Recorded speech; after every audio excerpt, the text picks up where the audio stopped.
umwami ugenga ijuru n'isi kuko ibihe bihora bisimburana iteka. Izina ry'Imana Data na Mwana na Roho Mutagatifu. Inema y'Umwami wacu Yesu Kristu n'urukundo rw'Imana Data n'ubusabane kuri Roho Mutagatifu bihorane namwe.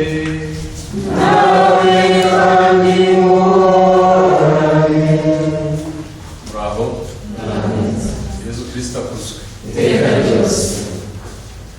Koraniye hano kuri uyu munsi nk'uko twabiteguye kugira ngo ndavuga ko muri rusange duhimbaza Imana, dushimira Imana, tuyisingiza, twiyambaje umubyeyi Bikira Mariya, hanyuma tugatekereza no ku muhire anuwarita tugenda dufataho urugero.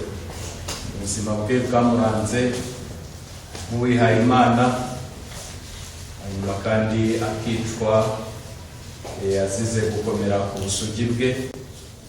Ubona aho naho ntabwo duhita duhamya ko yahowe Imana iyo Kiliziya itarabyemeza ku mugaragaro, nabwo turitonda kukinjiramo, ariko ibyo aribyo byose turamufataho izo ngero. Hari ingero nyinshi twafatira ku buzima bwe, ariko nakuramo ebyiri z'ingenzi: kuba yariyemeje kwegurira ubuzima bwe bwose Imana, akabaho nk'uwihaye Imana.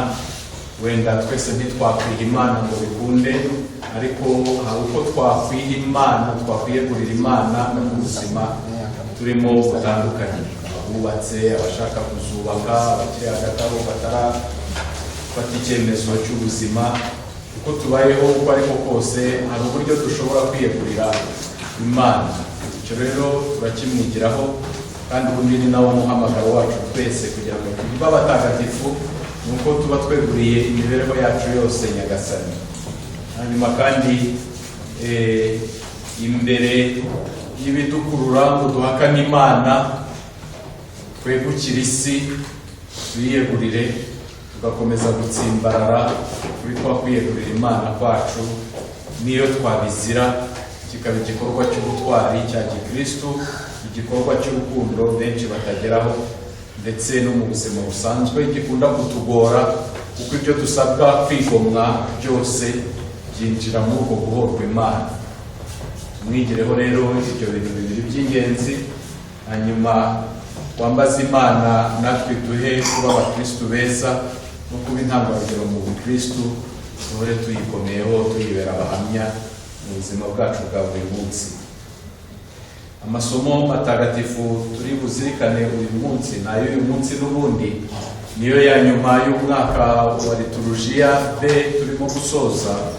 Ko ni mugoroba mu buryo bwa liturujia, mu mihango ya liturujia turatangira umwaka C tangiranye na diveni. Amasomo y'uyu munsi rero aratwereka ishira ry'ibihe, irangira ry'ibihe, dushishikariza kuba maso kugira ngo duhore twiteguye tutazatungurwa. Tube maso rero nayo tuyumve kugira ngo nayo dufashe kuba maso, twitegure nyine kubana na Nyagasani. Tubanze twange ibyaha byacu kugira ngo dushobore kumva ijambo ry'Imana, turi igitambo cy'Ukaristiya dufite umutima usukuye. Imbere y'Imana ishobora byose, imbere y'abavandimwe banacumuye rwose, ibyo natekereje, ibyo navuze, ibyo nakoze, n'ibyo nemeje gutunganya, kuko nacumuye rwose, nicyo gituma ningira Mariya Mutagatifu n'iteka, n'abamarayika bose n'abatagatifu bose, namwe bavandimwe, mumusabire kuri Nyagasani Imana yacu. Imana ishobora byose nitubabarire dukize ibyaha byacu, maze izatugeze mu bugingo bw'iteka.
Nyagasani Mana yacu twebwe abayoboke bawe turakwinginze uduhe guhorana ubuyanja ku mutima no ku mubiri kandi ugirire amasengesho adahinyuka ya Mariya Mutagatifu umubikira iteka maze uduhe gushira agahinda dufite kuri ubu no kuzishima iteka mu ijuru kubwa Yesu Kristo umwana wawe n'umwami wacu Imana mubana mugategekana mu bumwe bwa Roho Mutagatifu uko ibihe bihora bisimburana iteka.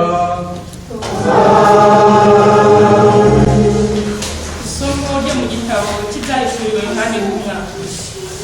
Njyewe Yohani, umumarayika anyereka uruzi rw'amazi y'ubugingo yamuneraga nk'ikirahuri rwavukaga ku ntebe y'ubwami bw'Imana no kuyantama.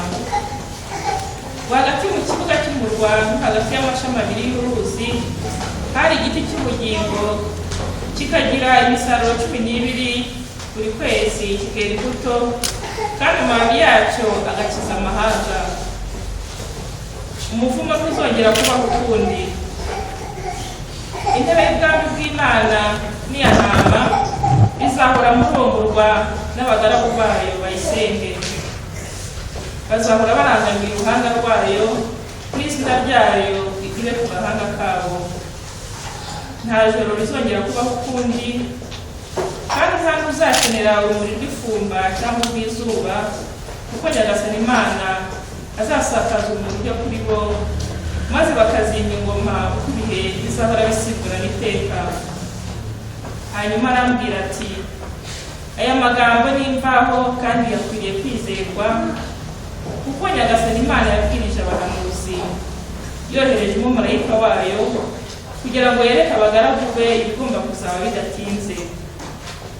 Ngaha rero ndaje bidatinze, hahirwa abakurikiza amagambo y'ubuhanuzi buri muri iki gitabo. Iryo ni ijambo ry'Imana. Amen. Ngwino Nyagasani Yesu. Amen. Ngwino Nyagasani Yesu. Nimuze tuvugirize impundu Uhoraho, turirimbe urutare dukiza, tumuhimbuke imbere tumurata, tumuririmbire ibisingizo. Amen. Ngwino Nyagasani Yesu. Kuko Uhoraho Imana ari Imana y'igihangange, ni umwami w'igihangange, asumba imana zose. Niwe ufashe imizi y'isi mu kiganza cye, maze akagenga n'impinga z'imisozi. Inyanja niye, niwe wayiremye, n'ubutaka bwumutse bwabumbwe n'ibiganza bye. Amen. Ngwino Nyagasani Yesu. Nimwinjire duhine umugongo twuname, dutere imvi imbere y'Uhoraho waturemye, kuko ari we Mana yacu, natwe tukaba imbaraga, tukaba imbaga yo mu rwuri rwe n'ubushoburagiwe n'ikiganza cye. Amen. Ngwino Nyagasani Yesu.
Nyagasani Yesu nabane namwe.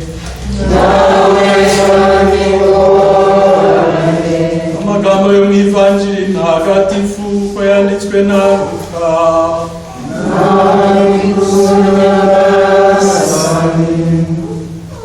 Muri icyo gihe Yesu yabwiraga abigishwa be iby'indukira rye, nuko arababwira ati, mwitonde rero hato imitima yanyu itazatwarwa n'ubusambo n'isindwe n'uducogocogo tw'ubuzima, maze uwo munsi ukazabagwa gitumo. Kuko uzatungura abatuye ku isi bose nk'uko umutego ufata inyamaswa. Mube maso kandi musenge igihe cyose, kugira ngo muzabone intege zo guhunga ibyo bintu byose bizaza, no kugira ngo muzashobore gutunguka mu maso y'Umwana w'umuntu. Iyo ni Ivanjiri ntagatifu. Arasingizwa Kristu.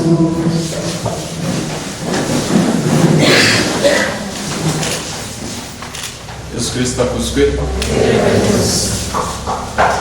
Kamere icyo dushorejeho ko twakira Ivanjiri, ntabwo tuvuga ngo nahabwe ikuzo Nyagasani cyangwa ngo aragasingizwa Kristu, tukavuga ngo habwa ikuzo nyagasani, uragasingizwa Kristo. Sibyo? Kuko ivanjiri nsomye aya magambo sa yanjye, sibyo, na ya Yesu Kristo, ariko abari kuvuga aka kanya discours direct, sibyo, we niwe tuba turimo kumva, niyo mpamvu abari we tuba turimo kuganira, niwe tuba turi kuvugana. Sinzi niba icyo mukizi ko burya umupadiri cyangwa umwepiskopi, umusaserdoti muri rusange, igihe cyose yari gutura igitambo cya misa aba ari undi Yesu Kristo, sibyo? Icyo barimo gukora ntabwo ari we urimo kubikora, ni Yesu Kristo barimo kubikora muri we. Nayo mpamvu iyo turi iriya dialogue tugirana n'umupadiri, ni Yesu Kristo tuba turimo kuyigirana. Ntabwo padiri aba arimo kuvuga amagambo ye cyangwa akora ibikorwa bye, ni Yesu Kristo barimo kumuvugiriramo cyangwa kumukoreramo. Ni Yesu rero twiyaderesaho directement. Habwa ikuzo nyagasani, uragasingizwa Kristo. Ni gutyo liturujia biteganya, sibyo? Hanyuma amasomo tumaze kumva, kaduhere ku ivanjiri, kuko ibyo Yesu yavuze nibyo Yohani yeretswe ari kugaragazwa ishyirwa mu bikorwa ryabyo. Mu ivanjiri twumvise Yesu akomeza kubwira abigishwa be iby'ihindukira rye. Ubushize igice kibanziriza iki ngiki twasomye uyu munsi, twasomye ivanjiri ya Luka umutwe wa 21 kuva ku murongo wa 34 kugera ku wa 36. Mbere rero ahabanza Yesu atangiye kuvuga ku maherezo y'abamwumvaga, yarababwiye ati nimubona Yerusalemu ikikijwe n'ingabo, muzamenye yuko kabaye, muzamenye yuko umwana w'umuntu agiye guhindukira. Iyo Yesu avuze iby'imperuka, iby'ishira ry'ibihe, iby'ishira ry'isi, abivuga mu mvugo imwe ariko twumva mu buryo butatu butandukanye. Iyo muri Bibiliya cyane cyane mu mavanjiri bavuze ishira ry'isi, mbere na mbere tubanza kumva ishira rya Yerusalemu. Ariko gusa Yerusalemu gusa nuko ariyo tuvuga, kariya gace kose kari gatuwemo n'Abayahudi, icyari intara ya Palestina muri icyo gihe. Twumva mbere na mbere nyine ishira ryabo, imperuka yabo, imibereho yabo ya nyuma. Impamvu y'iyo mperuka ni iyi, kugira ngo tubyumve neza. Yesu yaje ku isi aje kudukiza, twese turabizi. Avukira mu Bayahudi, abariho aheraho yigisha ijambo ry'Imana, inkuru nziza. Ariko tuzi ukuntu abenshi barangajwe imbere n'abari abayobozi babo, bamukwenaga, bakamuseka, bakamutuka, bakanangira umutima wabo, mbese bakamwigomekaho ntibamuyoboke, ahubwo bakarenga bakajya kwiratana ibindi, bakiratana umujyi wabo wa Yerusalemu. Ni umujyi muri icyo gihe uko wari wubatse, ubu byarahindutse nuko wo utimutse, ariko imyubakire yawo yarahindutse. Nkuko wari wubatse ku musozi, wari unakikijwe n'inkike zikomeye cyane. Muri Zaburi baravuga mu Gifaransa ngo nous avons une ville forte, le Seigneur l'a construit sur une muraille avant mur. Ngo yawukikije n'inkuta zikomeye zicinyiye neza. Izo rero bakumva ko arizo zibarinze, zibakingiye ku mwanzi ntaho yamenera ngo abatere abashobore, bishingikirije za nkuta. Hanyuma kandi bakareba ya ngoro yabo y'i Yerusalemu, bari baramaze imyaka igera kuri 43 bubaka. Yari nziza cyane muri icyo gihe, yari imwe mu bintu biryoshye cyane, bishimishije ijisho, bikeya ku isi byariho icyo gihe. Bakiratana ingoro yabo n'ubwiza bwabo n'amabuye meza yubatse. Muribuka ko Yesu yababwiye ati ibi ngibi mureba hazagera igihe nta bizasenyuka, ntihagire n'ibuye risigara rigeretse ku rindi. Hano isenywa nyine rya Yerusalemu n'isenywa ry'ingoro, kandi niko byagenze mu myaka ya za 77 ubwo ingabo z'abaromani zaraje zigota umujyi, zawugose kubera iki? Abazeroti ni bamwe mu cyiciro cy'abayahudi batashakaga gukoloniza, bashakaga ubwigenge, bakaba barashakaga kwirukana abaromani bari babakolonije, bakabirukana ku ngufu. Abazeroti rero bagiye bongera ibitero n'ibyo twagereranya n'ibitero by'abiyahuzi kuri iki gihe, cyangwa se udutero shuma, bagatega ingabo z'abaromani bakazica murambushe, bakazitega bakazigwa gitumo ari nkeya bakazica. Noneho rero umwami w'abami ageze aho ararakara, ayiyemeza kubaha isomo rya gisirikare. Ubwo rero bateye Yerusalemu barayigota, bamara igihe bayigose. Hanyuma uwitwa Titus wari umugabo w'ingabo icyo gihe arayitera, arayirimbura yose, bayihindura ubushingwe. Za nkuta barazisenyagura, umujyi wose barawusenya, ya ngoro barayisenya, byose bihinduka amatongo. Umwanditsi w'amateka witwa Flavius Joseph niwe utubwira yuko icyo gihe hapfuye abantu bagera kuri 1,100,000